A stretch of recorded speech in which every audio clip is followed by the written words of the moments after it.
বেশিরভাগ ক্ষেত্রে এগুলো দেখা যায় যে পেশেন্টদের সুগারও আছে, ব্লাড প্রেশারও আছে, তার সাথে লিভারের রোগও আছে এবং শ্বাসকষ্টের রোগও আছে। প্রত্যেকটার জন্য যদি 2-3টে করে ওষুধ চলে তো সব মিলিয়ে একটা বিশাল লিস্ট হয়ে যায়। কনফিউজিং পরিস্থিতি তৈরি হয় পেশেন্টের জন্য।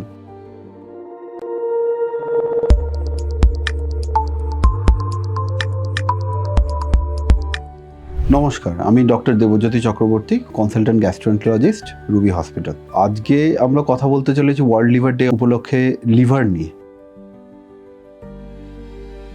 লিভার আমরা সবাই জানি আমাদের শরীরে একটা খুব ইম্পর্ট্যান্ট অর্গান। লিভার এর ক্ষেত্রে একটা খুব গুরুত্বপূর্ণ জিনিস হচ্ছে লিভার খুব স্টেবল অর্গান। মানে ছোটোখাটো একটু এক দিনের সমস্যার জন্য লিভার হঠাৎ করে খারাপ হয়ে যায় এরকম খুব রেয়ার। সেটা বিষয়ে আজকে কিছু আলোচনা হবে।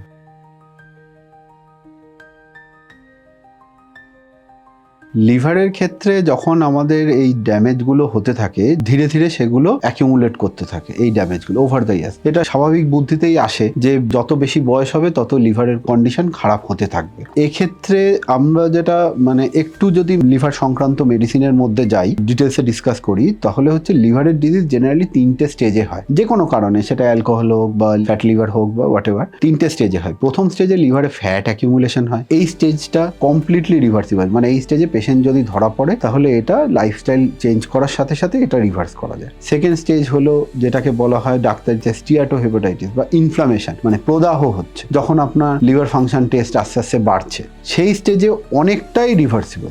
একটু বেশি হয়তো চেষ্টা করতে হয়, একটু বেশি দিন চেষ্টা করতে হয়, কিন্তু অনেকটাই রিভার্সিবল। তারপরে স্টেজ আসে যখন এই ইনফ্লামেশন হতে হতে লিভারে যেটাকে ইংলিশে বলে স্কার টিস্যু, সেটা ডেভেলপ করছে, ফাইব্রোসিস। অনেক সময় এই কথাটা শুনবেন লিভারের পরিপ্রেক্ষিতে যে ফাইব্রোসিস, তার স্কার টিস্যু, সোজা বাংলায় কেটে গেলে যেমন শুকিয়ে স্কার হয় ওরকম। তো এই স্কার যখন ডেভেলপ করতে আরম্ভ করে, আর্লি স্টেজে স্কার যখন ডেভেলপ করে তখন সেটা তখনও কিছুটা রিভার্সিবল থাকে, কিন্তু যখন স্কার আস্তে আস্তে অনেকটা বেড়ে যায় তখন সেই স্টেজে আসে যেটা আমরা সবাই জানি, সেটা হচ্ছে সিরোসিস। সিরোসিসের পরে যত বাড়তে থাকে ধীরে ধীরে রিভার্সিবিলিটি কমতে থাকে, সম্পূর্ণ নর্মাল হওয়ার সম্ভাবনা কমতে থাকে।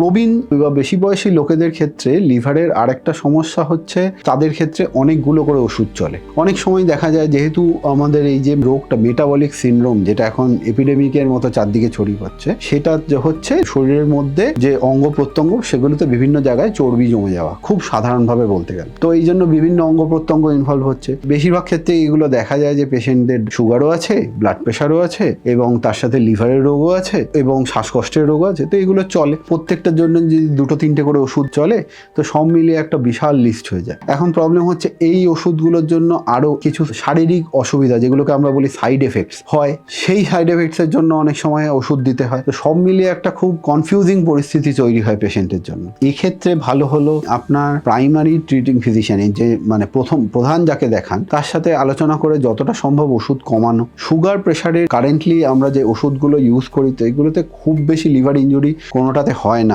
সেরকম, কিন্তু অন্যান্য কারণেও তো আমাদের ওষুধ খেতে হয়। ধরুন আমাদের কোনো ইনফেকশন হলো, তার জন্য যে আমাদের অ্যান্টিবায়োটিক খেতে হয়, বা অনেকের যাদের খিঁচুনির রোগ এসব আছে তার জন্য নার্ভের যে ওষুধ খেতে হয়, এইগুলোতে অনেক সময় লিভারের রিস্ক হতে পারে। আমি বলবো যখনই আপনার এরকম কোনো নতুন সমস্যা দেখা দিচ্ছে, সবসময় আপনার একটা ওষুধের লিস্ট রেডি রাখুন যে আপনি কি কি খাচ্ছেন। ডাক্তারবাবুর সঙ্গে আলোচনা করুন যে আমি এই ওষুধ খাচ্ছি, যাতে উনি তার ভিত্তিতে দেখে আপনাকে সেই অনুযায়ী অ্যাডভাইস করতে পারেন যে কোন ওষুধটা খাওয়া সেফ হবে।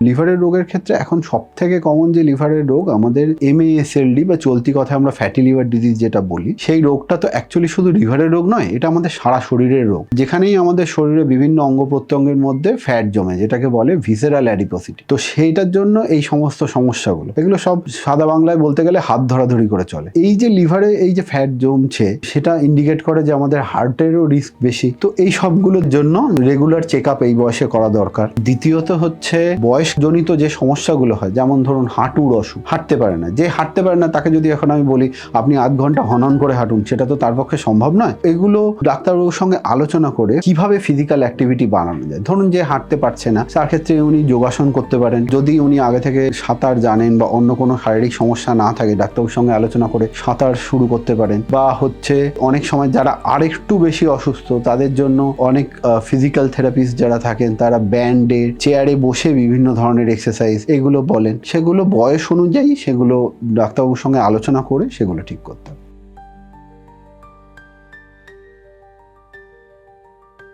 বয়স বাড়ার সঙ্গে সঙ্গে লিভারের রোগ, যেমন আমাদের লিভারের ড্যামেজ আরো বাড়তে থাকে, লিভার আরো বেশি সেন্সিটিভ হয়ে যায়, একটু বাড়াবাড়ি রোগেই খারাপ হয়, এটা যেমন ঠিক, তেমনি আবার যেহেতু এখন প্রিভেন্টিভ মেডিসিন একটা অনেক বছর হলো একটা খুব ইম্পর্টেন্ট জায়গায় চলে এসছে। প্রিভেন্টিভ মেডিসিন মানে ধরুন যেখানে লক্ষণ নেই কিন্তু আমরা ভবিষ্যতের কথা ভেবে চিন্তা করছি, যেমন সুগার কন্ট্রোল করা, কোলেস্টেরল কন্ট্রোল করা, ব্লাড প্রেশার কন্ট্রোল করা, এইগুলো যে অনেক রেগুলার হয়ে গেছে, সবাইকে বলা হয় এবং করা হয়, সমস্ত ডাক্তারবাবুরা করেন, তার সুফল হচ্ছে মানুষের আয়ু বেড়েছে। তো যখন আয়ু বেড়েছে তখন সেই জীবনটাকে উপভোগ করতে গেলে লিভারটাকেও ঠিক রাখা দরকারি। তাই জন্য এমন হঠকারী কিছু করা উচিত নয়, যেটা হঠাৎ মনে হলো যে আমার আর তো বেশি দিন বাঁচার নেই, তো আমি একদম ডাক্তারবাবু যা বলেছেন তার থেকে খাদ্যাভ্যাস পুরো চেঞ্জ করে নিজের মতো করতে আরম্ভ করে দিলাম। বা অনেকে আবার অ্যালকোহল কন্টিনিউ করেন, সেইগুলো এই সময় না করা উচিত। যদি এরকম কোনো আইডিয়া মাথায় আসে অবশ্যই একবার ডাক্তারবাবুর সঙ্গে আলোচনা করে নেবেন যে আমার এরকম মনে হচ্ছে, যাতে তিনি আপনাকে আবার বোঝাতে পারেন যে এগুলো করা ঠিক হবে কিনা।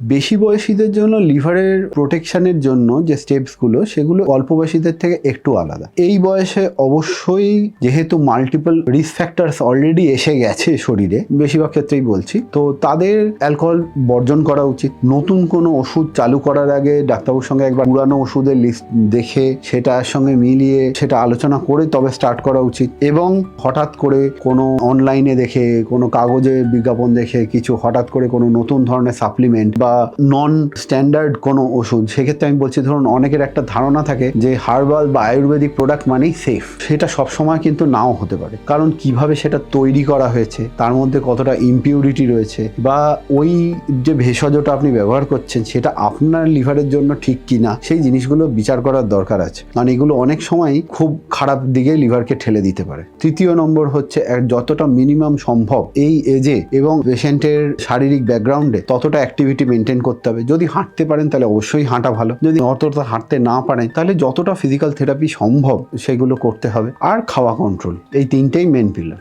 আর চতুর্থ আর একটা ফ্যাক্টর যেটা অ্যাড করতে চাইবো সেটা হচ্ছে যে কনসেপ্ট অফ অ্যাডাল্ট ভ্যাকসিনেশন। কিছু কিছু ভ্যাকসিন আমরা সুস্থ লোকেদেরও দিতে পারি, তথাকথিত সুস্থ লোকেদের, যাতে সেগুলো ভবিষ্যতে বাড়াবাড়ি আটকাতে পারে। এই এল্ডারলি পেশেন্টদের বারবার হসপিটালে অ্যাডমিট হতে হয় বিভিন্ন কারণে, তো তাদের একটা ভাইরাল ইনফেকশন, যেগুলো বিভিন্ন ব্লাড রিলেটেড যে viral infection, hepatitis B, C, এগুলো হতে পারে। তো হেপাটাইটিস বি এর ভ্যাকসিনেশন খুব সহজেই অ্যাভেলেবেল, সেটা নেওয়া যেতে পারে। হেপাটাইটিস এ এর ইনফেকশন খাওয়া দাওয়া থেকে হতে পারে, সেটা অনেক সময় দেখা যায় যে ব্যাকগ্রাউন্ডে অল্প লিভার ডিজিজ আছে, একটা হেপাটাইটিস এই সংক্রমণ হলো, লিভার ফেলিওরের দিকে চলে গেল, তো সেইটার ভ্যাকসিন নেওয়া যেতে পারে। এইগুলো করা যেতে পারে। ডাক্তারের কাছে তো ভয় দেখানো নয়, রাস্তা দেখানো। তো সেটা আমি চেষ্টা করলাম যে তিনটে প্রধান জিনিস মনে রাখবেন: খাওয়া কন্ট্রোল, এক্সারসাইজ আর আননেসেসারি ওষুধ অ্যাভয়েড করা। ভালো থাকবেন সবাই, আর এটা মনে রাখবেন, মাই লিভার মাই লাইফ।